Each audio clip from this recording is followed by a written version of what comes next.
touching my first time one last time. Although he couldn't move or even speak, the sexual energy between us remained. No matter how heavy things got as the journey and I talked, his eyes still sparkled with the wit and the wisdom he'd always had. I lost my virginity in New Jersey at a strip mall motel replete with a red heart-shaped bathtub and a waterbed. I thought it was the most romantic place in the world because I was with the first man I ever trusted, Johnny.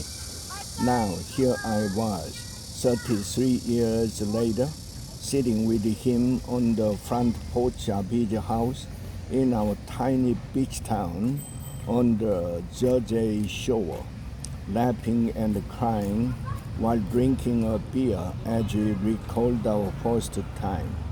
Johnny sat next to me in his wheelchair.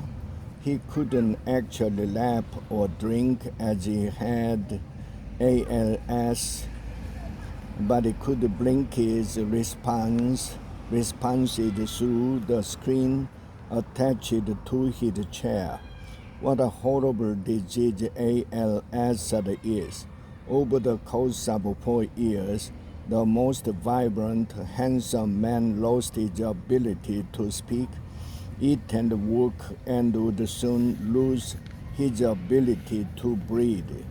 Though we hadn't seen each other in 30 years, our families were still close, so I made a special visit to the town where our family spent every summer since I was a child to see him one last time. My mother and I had come to say goodbye that morning. After an hour of forced conversation, we were still stuck with the pleasantries. I knew when we got up to leave that I needed to say something I had wanted to express for a long time. I bent down and whispered in his ear, "How lucky were we? You taught me many things, but a huge one was trust and the sex." He replied with the smiling emoji that has hearts for eyes.